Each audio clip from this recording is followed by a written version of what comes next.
Jenkin-Pog is all nice and toasty on the murder planet. Gwyn makes a poop joke, and the ship is 10 kilometers away, and then 10 kilometers away, and then 10 kilometers away. Hello, everybody, and welcome to the Seventh Rule with Cirroc Lofton. Hello, hello. Also co-hosting with us right now, Miss Bonnie Bell G. You also know her as Bonnie Gordon. Acknowledged. Coming at you live from Louisiana, visiting family. Very good. My name is Ryan T. Husk. Today we're doing a review of Prodigy's Season 1, Episode 5, entitled Terror Firma. Very clever title. Directed by Olga Olenova and written by Wowie Zowie, Julie and Shauna Benson. We heard a lot of good things about them, and boy, did they ever deliver. How you guys doing? The Benson ladies, so good. Those sisters are fabulous. Speaking of Benson, wasn't Rene Auberjonois on Benson? He was on Benson, yep. Never saw it. Yeah, they did a good job on this episode. I like the writing in this one. Seemed like a two-parter almost, like from the last one. It could have been part two. I know they're continuing stories, and so it is always going to be a continuing story, but this one felt like a two-parter in my opinion because of the planet and you know, us being introduced to this resolving the resolving episode. And so I thought they did a good job of resolving the previous episode. And these characters are starting to grow on me. I'm starting to know the characters, and I'm learning about them. They're growing on me. So I do like the way it's pacing out and developing. We got them, Bonnie. We got them. It we took did a few it. episodes, but we got them. We got Cirroc, everyone. We got Jake Sisko. Everybody listening in that can't see, by the way, right now, Cirroc is wearing a name tag. Basically, it's a shirt, a green shirt with 4 giant letters on it saying Jake. In case anybody didn't know, that's Jake, everybody. And you said you got stopped in the street one time. Somebody said, "Hey, Jake," and you're like, "Oh, it must be a Star Trek fan." And then you realized you were wearing a giant shirt with your name on it. Giant shirt. Yeah. It happens Okay. once in a while. So, Cirroc, you were saying that some of the characters are starting to grow on you now. Anybody in particular? Because I've got one for sure. Well, I think the lead character for sure I'm starting to like a lot too, which is Dow. He's starting to grow on me a lot. I just feel like all of the characters are growing, and one of the things that I like that they did in this particular episode was there was a point in which the characters reflected on what their dreams were in the previous episode. So they sat down, they said, "Hey, you know, I dreamt about this, maybe it's because of this," and they were doing some reflecting about their own lives, and they talked about Dow not knowing who his parents were, and he kind of went into that a little bit. So I like the backstory because, you know, ultimately that's what's going to make me care about the characters in the long run. And so the backstory is really starting to evolve. I think the most complex of the characters that we see is the Gwen character, right? She's the more complex because we're not sure if she's good or bad, but at this point, this is her redemption episode, definitely, where she chooses to, you know, to walk away from the dark side, essentially, right? So I like the way they're reflecting on their experiences and talking about their weaknesses, their flaws, and their history. You know, we mentioned the writing earlier. And I will say this. So I was lucky enough to do scratch for Gwen and Janeway in the first, 8 or 9 episodes, I think. And I remember when we recorded this episode, my heart was breaking with that scene with Gwen where she's, her father's standing between her and the ship and basically has to make a choice. And, just hearing her gut-wrenching cries. And I remember recording that, just being like, father, and her screaming out for him to, reaching out her hand for her dad, essentially, and he just turning her back on her. on her and heading the opposite direction. The writing on that was so powerful yet so simple, and I don't know.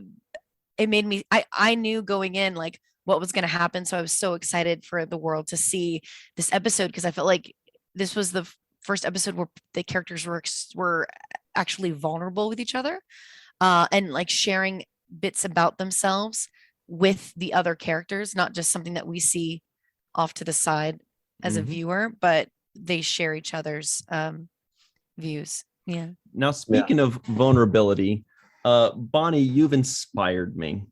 I feel gather around. I feel like I'm going to get. Maybe it's the sleepless. That was. I mean, I kind of like it. I can't really go any closer without giving you an HD look of my. We can gather. I'm going to get vulnerable. Up my nose. Yeah. Okay. Well, don't stop. I'm going to get vulnerable and admit my own foibles when watching this show, and it's about Gwen. Okay, so. At first I'm like, oh, Jenkin Pog, cool. I get him a little bit. Murph is cute, is fun, and bits and pieces of the other characters. Sure. Gwen, my first thought was, and I know, okay, yeah, she's the bad guy character that's going to turn good. She's got the heart of gold, whatever. We've seen it a million times before, right? Which made me maybe a little bit less interested. But what I forgot, and what I think most people forget, is every trope out there has been done a million times before. That's why they're tropes. The key is execution. And in 5 episodes, they have executed, the writers, the directors, the animators, and the actress.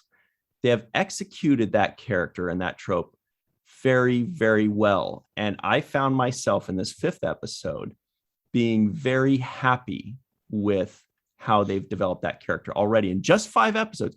In just 5 episodes, I am very pleased with that character. It was actually a little bit humbling to be like, wow, even though I knew, if you already know where something's going beyond a shadow of a doubt, and they still do it in a way that makes you happy and makes you like it, they're doing something very well as writers and as professionals in this business. So I want to give a huge kudos to the people that are putting that specific character together and the show as a whole, because that is the most difficult thing, is to get you to be invested in a character, even though you already know. Everybody knows the romantic comedy, the guy and the girl are going to get together. We already know that. So the key is the execution of how you get from point A to point B and get the people to care. And they do it in a way, that both that all ages of the viewers can understand. Like, this was a way of executing it that like kids are relating to it. I'm sure a lot of kids are, feel the need for their, father or parents' affection or looking up to a superior or loved one, where they're acceptance, not, getting that approval or that acceptance, and then having that feeling of rejection. And it's all about, it's also showing that, hey, sometimes your family is the family you make, not the family of blood. And, kids sometimes need to know this, because I know a lot of kids out there, I'm sure, feel very alone and don't feel like they have like a real family. There's a lot of kids watching that we don't know the circumstances that they're in. And this show shows that, these are all, characters from different walks of life, different species, different languages, different cultures, everything. And they're all creating their own kind of family in a way. And I think that's really important to show, like, hey, a family is what you make it. And now it wasn't her father that came back for her, it was her new family, which was the crew of the Protostar. I'm gonna shut this door, it keeps opening. It's like there's like a draft or something. This door, it's like a ghost is coming. Yeah, I want to say that I agree with how they're kind of building these characters in a really good way. I think they're being very effective about it. I really like the way that they're making these kinds of examples for the children that are watching, for the audience. And some of those examples of them kind of explaining to kids, like I mentioned earlier, how the characters reflected on their dreams and what they were looking for. that's another way for a child to kind of analyze their own dreams or what their life goals are, what their expectations are. There was another moment too where Dao was talking about people always ask me what I am as if that would make a difference, you know. And I think that that's another thing that kids can relate to, especially if they have, you know, multi-ethnic origins, or if their identity is not easily, you know, it's not easy to identify them. People are always saying, well, what are you?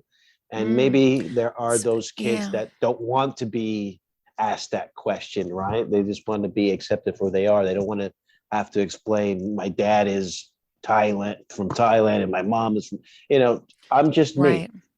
Right, exactly. And another moment that I liked that is similar in that sense is when Rock Talk sees her reflection in the mirror and says, you know, those little creatures weren't afraid of me. They just wanted to play. And what I love so much about that character is not only the heart behind, you know, Riley's delivery, and also the writing and the way they just created that character. I know I always talk about that little girl. I love how she brings that character to life. It reminded me of a line, but yeah, go ahead. But what I love so much about it is that kids can relate to this as well. I mean, anyone can, adults and kids alike, about, you know, how much we put on appearance, because, you know, I know when I was a kid, I was like the really awkward looking, I had like buck teeth, glasses, my legs were kind of twisted, I walked funny, you know, stuff like that. And I would always feel like people would, like other kids would look at me weird when I was really young, and I couldn't go run on the playground a lot of the time, like the normal kids. And so I really felt like if I had a character like that, you know, like Rock Talk to look up to, I guess, because she's so big, to just show, like, you know, she's so used to people being afraid of her, and for people treating her like she's a monster, when really all she wants to do is hug them, you know. And I feel like a lot of kids can relate to that, especially kids that look different, feel like they're different, not only in appearance, but on the inside, where they don't really belong, where they feel like something's wrong with them, and other kids aren't relating to them and not seeing them for who they are. I feel like that's really important. So I just I love the show so much. you love what is the girl's name that does Riley? Riley. Okay, so there was a line that she did that she just killed it, and you're right. She's just got her delivery. This talent within her that just seems so natural.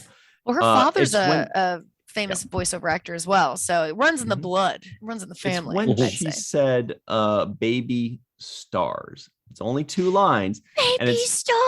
And it's not easy for a child to deliver 2 words well enough to tell us a whole story, but she did it. You know, that line, that baby stars thing, I was like, okay, that it's like perfect. She's saying puppies and unicorns. It's the most exciting thing to her. Baby puppy. It. Yeah. Baby stars. Oh. Yeah. Yeah. She was. Yeah, everything. And I love what they've done with Zero as well, making their you know, self-realization that they love mystery, they love the discovery, you know. I thought they loved them wanting to know. Them love wanting to figure out what the protostar was. Starship joke, everybody. Okay. Hey. But, you know, it kind of gave us an insight on them as well, of, okay, so they, you know, this is important to them in the sense of discovering science and knowledge and mystery. And Jacob Paul just likes to eat. I mean, laying it down for us thick. Yeah, no, that was another thing, the science aspect of it. I think there was a moment there when Dao and Gwen were talking, and they were looking up at the stars and the constellations / constipation. The constipations. Right. And they kind of both had that realization, like, hey, let's use the stars as our guide, because even though the landscape is changing in this planet that constantly has this adaptive surface, they realize, hey, we can follow the stars. And I thought, even though that's a simple concept, it is an ancient concept of traveling, of exploration. Yeah. It is how Magellan and Christopher Columbus and all of these people traveled around the world, following these stars. So I just felt like it's a simple analogy. It's a simple scientific kind of explanation for a child, but the way they explained it, the way they had that moment integrated with the kind of bonding between Gwen and Dal, I felt like this is good writing, especially for the age demographic that they're writing for. So they're doing a fantastic job, in my opinion, especially only being 5 episodes into it, to build such character growth, and make me care about these characters in such a way. Think of all the Eagle Scouts and all like the little kids going camping, in navigating with a compass with a North Star and going, oh, this is just like what Dal and Gwen did, that's what I think in my brain. Like as a kid, I'd be like, oh, I'm doing what they did, and they, knew I have to go find the ship. It's so neat to see how like it's going to basically teach this young generation about science and about discovery and space. It's so cool. I'm so excited. The other thing I noticed in this episode was kind of I saw that Janeway had more lines and more to do. I felt like there was an initiative that she was taking that she hadn't taken prior to this. In the beginning, she was more like, you tell me what to do and I'll figure it out for you, right? Or if you ask the right question, I'll give you the right answer. But now, as she was kind of in charge of the ship by herself, by the way the computer was giving her hell, right? I know. Access denied. Actually, fun fact. So when we were recording that, I was, doing like, access denied and all that things. And then Janeway goes, and what about from a former captain? And in the booth, I went, no. I just was like, I gave it like an awkward pause. I'm like, no. And of course, that's not something the computer would say. I had to go back and do negative, but I just thought it was funny. I was like, no. You'd be like I said. I'll say it. I repeat, access denied. But it just goes to show that even though Janeway's supposed to have, access to this computer database, and, there's things about this ship that she doesn't even know about. And that's wherein lies the true mystery. Yeah, I felt some of that, especially at the end of this episode when they were like, activate the protostar or whatever it was, right? Engaging protostar. Yeah, she does it better than you, Cirroc. I don't know. I love it. It's close, but I'm so excited that we finally got to reveal that the protostar is holding an actual protostar. Like, how cool is that? And also, how very dangerous. Yeah. No wonder the containment field is sucking up power. That's like danger, Will Robinson, danger level. Danger. Yeah, that gives a total new meaning to a starship. Okay. Huh? Gonna get some? Yeah. I think you should. Yeah. Get what exactly? Applause and appreciation, Bonnie. Credit. Yes. Acknowledgement. Praise. Acknowledge. But I have to say that emotionally, I was even I'm watching an animated series and I'm feeling emotions, which that's credit to these people and what they're doing, right? But there was that moment when the diviner came and she was, Gwen's begging for him to help, and he's like, I got more important things to do. Like, there's something more important than you. Yeah, he made his choice. He made his choice. And I felt the emotion of that moment. I was like, wow, what a jerk, Yeah, and also you could just see it in her face. Kudos to the animators for bringing that to life. But you could just see like just the helplessness and the like almost like completely giving up. In fact, whenever she basically just gives up at that point, and she's completely engulfed by the vines. When she sees that they're coming back for her, like she's pretty much like just in a ball, ready to call it quits. And that's so sad to see her so defeated. Because now she realizes like, what was it all for? Yeah, when she was, and he chose the ship. When she was giving up, all I could think was Gwen in doubt, Okay. Oh no. Okay, well, no, this has been that great, was- everybody. no, Thank that you was so much for good. having me. I will see you all in January. Okay, bye-bye. Now, Bye-bye. I do want to talk. I do have another thing I want to talk about where I'm basically going to be just throwing praise at the team in just a minute. Before we This is do just that, a praise fest. I feel every episode we just praise I'm only everyone, going and to I'm do okay two with that. max, and then that's Okay. all I can stomach. When Okay, I can be one of them if you want. I don't Well, mind the praise. I have a critique, so don't worry. You guys can call what? me when you're ready for. Oh no. But first, I'm going to give us the quick trivioids because we had a bunch. Okay. Sometimes we don't. This time we do. Okay, so Gwen has a compound fracture in her leg. Jensen-Bey is all nice and toasty in the murder planet, which was a great line. The ship is 10 kilometers away. We went over that one. The planet is like one of those people that you visit and then you try to leave and they just keep talking to you and not letting you go. Acid rain is typical Larry. Typical Larry. Acid rain is a novel means for plants digestion. That was really interesting. The planet's digestion. Jensen-Bey has a hot take. Klingon rations are better than eating mud. And Gwen makes a poop joke. So this was a moment that I really appreciated. And it got me thinking, about the show on a bigger picture. And that was when Gwen was being eaten by the vines or the cilia or whatever it is. And Dahl is coming down and reaching out his arm to save her. And she can't quite reach. And then that metallic blade type thing. And I wonder if there's a name for it. Otherwise, I'm just going to keep. The heirloom. Call it the heirloom. Okay, the heirloom. It was an heirloom given to her by her delicious. father that can meld into different shapes. Okay, cool. So at that moment, the heirloom, moves, it crawls up her arm and it makes it bridges the gap there.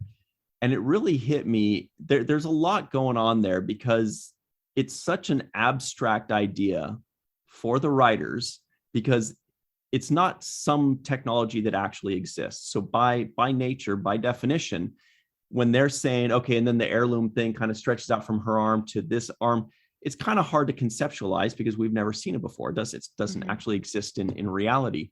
So kudos to them for coming up with that, number one. Number two, for conveying that idea to the artistry team, to the animation team.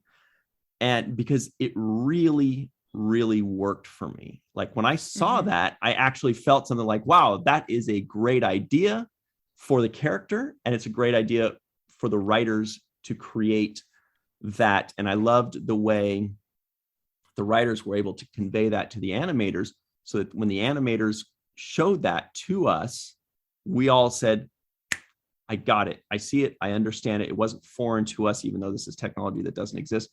I thought that was A+ concept, A+ execution. And I think that needs to be pointed out because little things like that, sometimes we don't notice them too much, but I thought that was the highlight of the episode for me, honestly. I'm going to go really deep on this. And I'm just now thinking about this. I can't handle it. No. So I'm going to go really deep on this. So her heirloom that she can control with her mind, throughout the first, I would say throughout the first 4 episodes, we see her pretty much only use it as a weapon.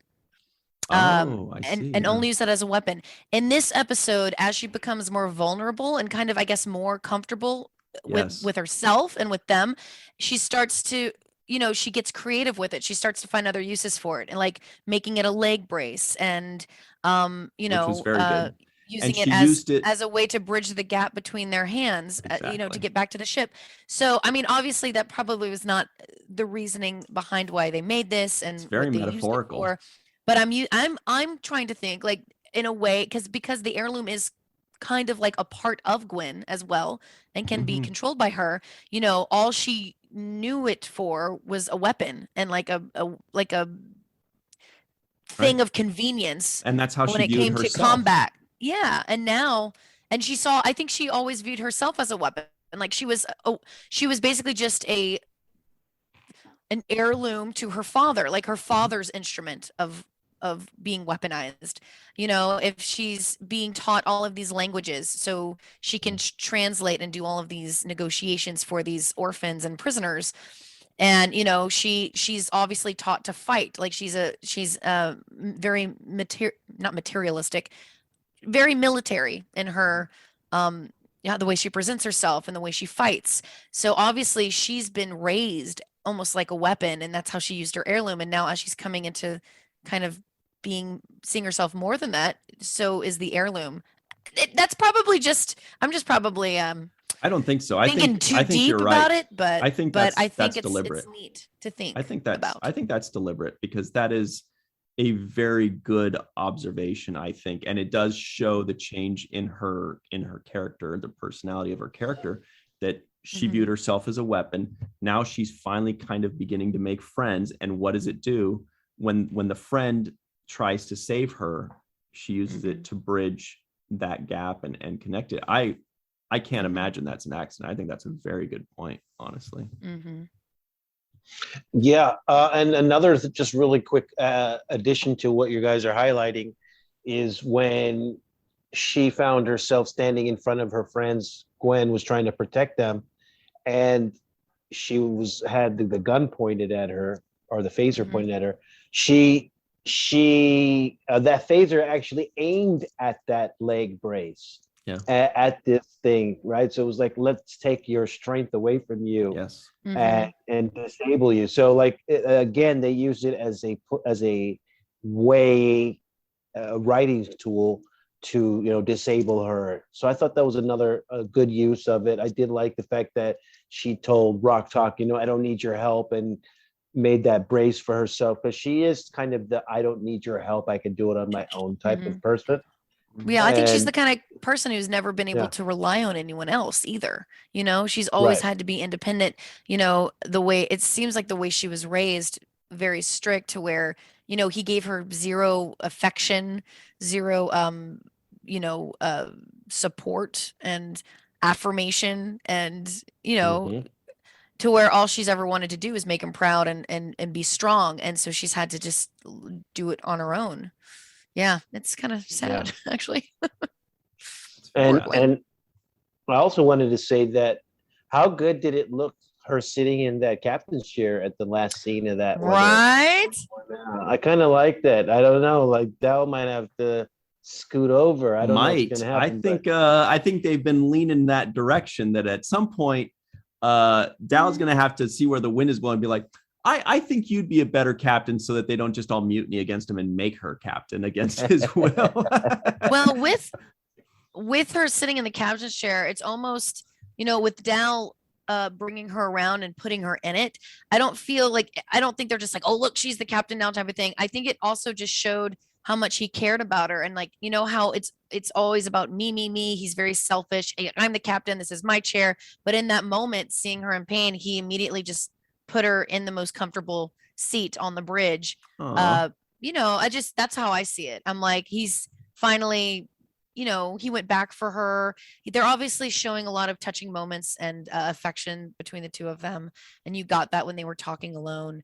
I don't even know if I'm allowed to say this, but there was some, you know, there was obviously, whenever scripts are done, they cut scenes and a couple of sections. And there was a really nice section that unfortunately got cut that, you know, it was just a nice moment where she does say it, you know, how she says, when they're talking, like, I'm searching for something that I'll never have, or I want something I'll never get.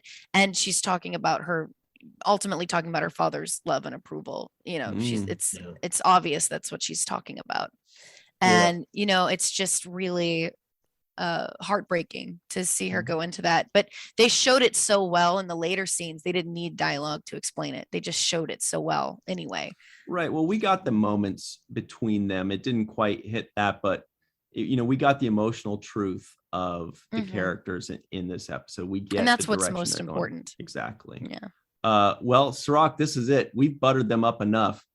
You said you were going to slay. Yeah, give us those critiques, man. Let's go. Slay. I'm ready. Yep. I'm ready to Here we go. We're ready to. Here's the thing, too. I mean, not every show is perfect. And even no matter how much I think Prodigy is a perfect show, there are always some things that can be improved on. So I would like to hear a critique so I can tell you how wrong you are. Continue. Well, I'll tell you, when you compare my critique of this show to my critique of other shows, it really pales in comparison. So okay, I see. This is a very minor critique. It's not understood. It's nothing about the show that I think is unbearable. It's a laughing kind of moment for me. And the laughing moment for me was when Dow was coming back to save Gwen, and he's literally hanging off that rope. And I was thinking, how many times have I seen this scene where two people are just just barely touching, like almost reach, and I'm like, they always use the almost reach. They use that almost reach cliche a lot. And I thought it was funny also that here we are in the future with the spaceship and all this technology, and it comes down to a rope. Like, does anybody have a rope? Yes, everybody have a rope. I'm like, nobody's beaming each other. They don't have any futuristic futuristic ropes. Why couldn't they beam her on board, I wonder? I guess they haven't used the teleporters yet, so they might not know they exist, or right? They haven't used them yet. I just thought it was weird. I was like, wow, that's really like 19th century rope, very Mission Impossible. Break he drops down. Bum, bum, bum, bum, bum, bum, bum, bum. Yeah, so that was my only critique. I was like, really, it comes down to a rope. I'll accept that critique. In this future world of all this stuff, I mean, it could be any kind of new way of making it happen, but I thought that was the funniest. Look, something's got to bungee the crates together in the shuttle bay, so how are they going to jump rope?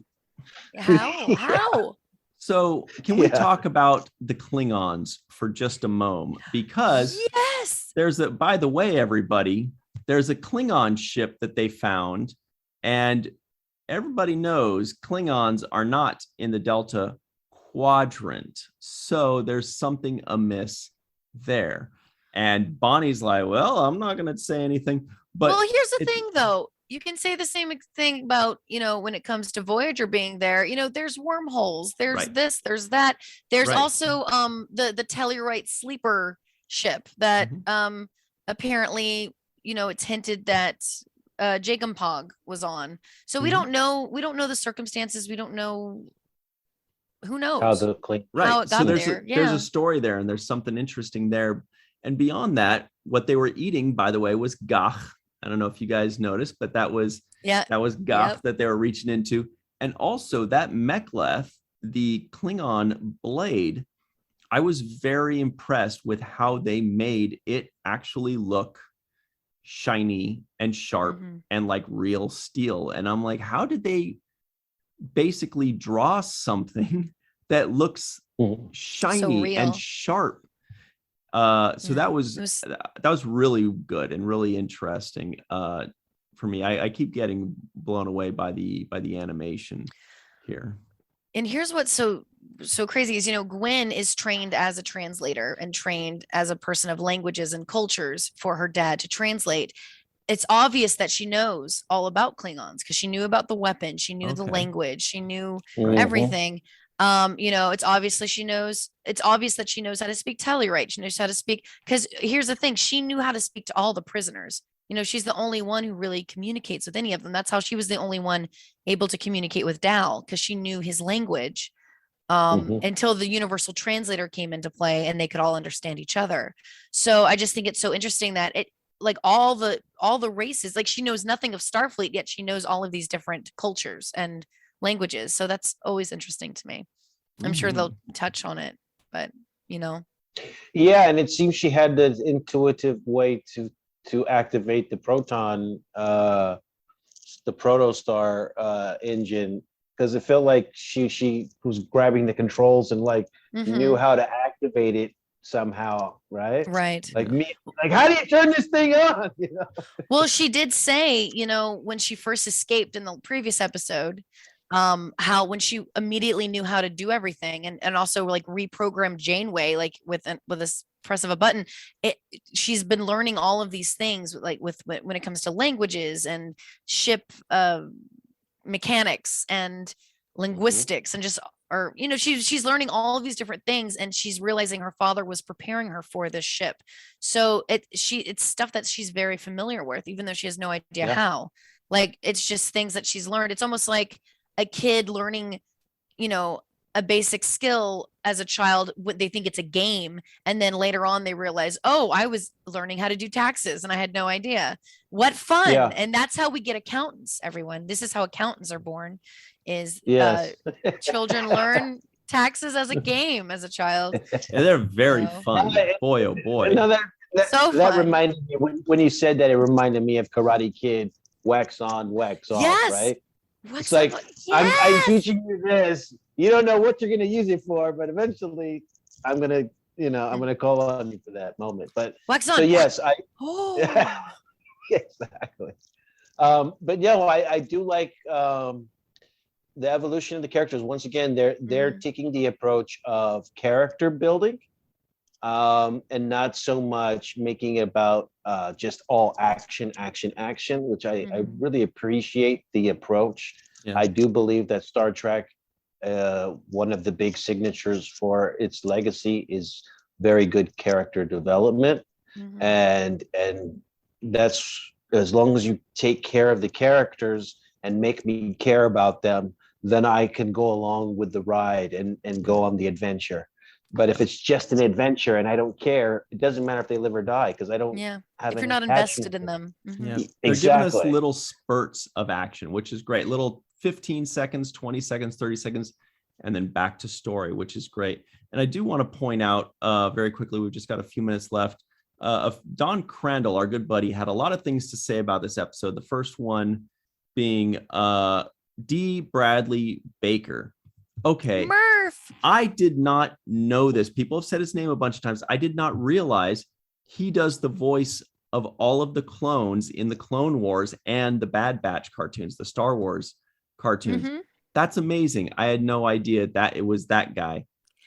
He's also such an incredible voiceover actor, and I find it hysterical that people are like, oh, he's in this, I want to see what he plays, and then you watch it and you hear him go whatever little gurgles and stuff that Murph makes, and people are like, okay, I'm here for it, I think. I could have done Murph, man. That's a job that I think I could have done. I'm not a voiceover actor. It's like hiring Kevin Conroy, the voice of Batman. It's like, oh, I can't wait to see what he's doing on this. And you get there and he's doing the and then that's it. And you're like, he was the baby? Like, that's who they used Batman for? Yeah. That was my baby cry. I'm with my newborn nephew this week, and every time he starts crying, I start doing that, and it scares him. He's like, and he stops crying. Like, my language. He's like, wait, that's what I'm doing. Yeah. You pooped on yourself too? I do. We all do. There's a book about it. Everybody poops. Come on, Cirroc, you've read it. You have it in your library. No, it's funny because as a parent, that's one of the things that you learn. You learn the different cries. That cry means I'm hungry. This cry means change my diapers. Yeah. Like you start to learn the cries. Right. You're just like, this is just the attention cry. Nope. Gas. This one's gas. Yeah. This is the gas. This is the sleepy cry. You're sleepy, aren't you? I learned the gas cry this week. It was apparently my nephew likes eating a lot of beans. So who doesn't? Sorry, off topic. High in protein and fiber, whatever. It's good for honestly, this is probably what was in the Klingon rations. He was probably eating that. Whatever Jacob Hogg was. Jacob was on that. I know it was Gach, but I have a feeling they're all going to have constellations after too, Constipations, right. Okay, so we're just about out of time here, guys. Sorry, guys. Not a way. There's no topic that's I'm a proud aunt. Off. I'm a proud auntie. I'm crazy Aunt Bonnie, and I love it. All right, so it is now time to give very special thanks to Carmen, aka Skillet, TJ, Jackson-Bey, out in Missouri, Bill Victor Arucan,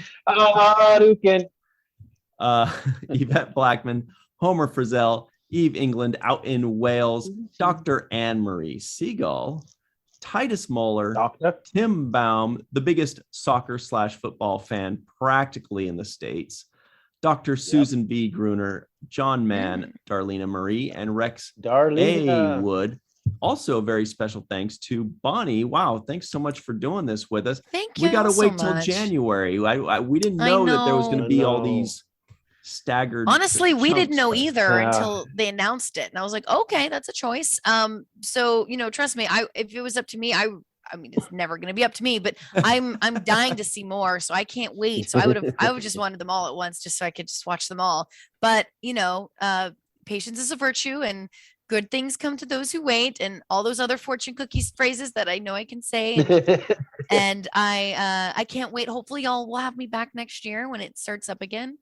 Or if you just want to have me randomly on any other show, I can talk about anything, I believe you. Life itself. It's only believe it or not, I'm a talker. It's not too far. It's 6-7 weeks away. Not too bad. We've got Discovery to hold us over and the holidays, but we are looking forward to it, and we love to have you back. Of course, Thank that. You. We know it. Tony Gwynn I'll give you all a break knows for it. me for the holidays. I'll be like, all right, boys, Thanksgiving and Christmas, you can take off from me. But come January, come 2022, you stuck with me again. Cha-cha-cha. I don't know why I became a 1920s like con artist there. Cha-cha. See? Yeah, see. Any final thoughts, Cirroc, before we run off? No, I think they left a good flavor in my mouth. So I'm going to, I think it's a good way to, if we're going to take a break, they've built it up enough. They've given us enough stock. I have enough equity in the show that I can take a break and return and pleasantly return and feel good about returning. So I think as a start, they've done a good job of setting the premise for what the show's going to be about going forward. And big shout out to our friend, Mr. J.R. Poole, that designed these awesome buttons that have our logo on them. Well, he didn't design them, but he put them on a button for us. Those are cool. That's our logo. Because look, it's a 7. I see it. And it's also the Starfleet emblem.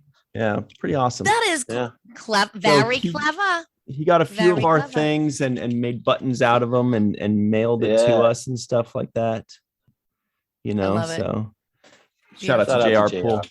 Anyway, thank you all very much at home for joining in. In the comments below, tell us if you agree or disagree that this was actually a really good spot to stop after 5 episodes. I felt the same way as you, Cirroc, in that I was like, okay, those 5 episodes, that was enough to get me to say, okay, cool. If it was after 3 or 4, I don't know. But here I'm like, got it. I get it. I can wait a couple months. No problem. I know where they're going and what's happening and who's what. So let us know. I will say this. You are all going to want to watch episode 6. That's all I'm going to say.